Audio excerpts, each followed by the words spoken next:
Well, joining me now is infectious diseases expert Professor Sanjaya Senanayake of Australian National University Medical School.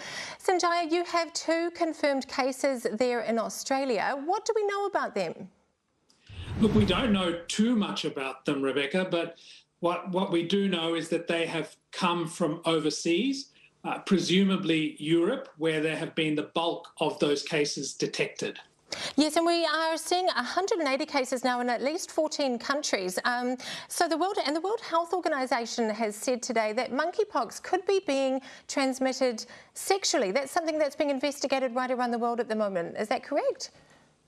Yes, that's right. And that's unusual. So I should state that up front.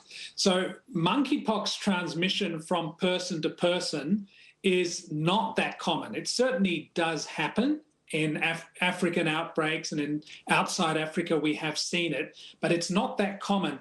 And when it does, someone's covered in a rash that is potentially infectious, their clothing, their linen is infectious. So that is how it can get transmitted from person to person. But with this, we're hearing data that it's transmitted primarily through sex, and there's a lot of genital lesions rather than lesions elsewhere in the body, which is unusual, suggesting the virus has changed. Yes, and I suppose it's important information to get out there from a public health perspective, isn't it?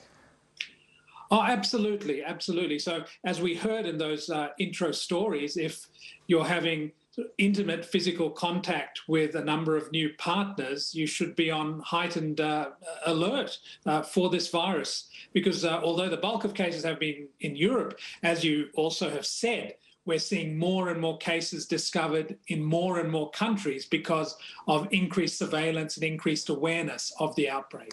And what sort of symptoms should people be looking out for? So really it's a 2-phase illness. After about anywhere from 7 to 17 days incubation period after being infected, people will get an illness which lasts about 5 days, very much like a flu-like illness, with a bad headache, high fevers, before the rash starts to appear. Now, normally the rash starts on the face and moves down and involves the hand, palms and the soles, but it does sound like the distribution of the rash in this particular outbreak might be a bit more different, with a preponderance for the genital area. But we'll obviously have to wait for that formal data to be revealed. Yes, absolutely. Well, Sanjaya, thank you so much for joining us here on 8 o'clock.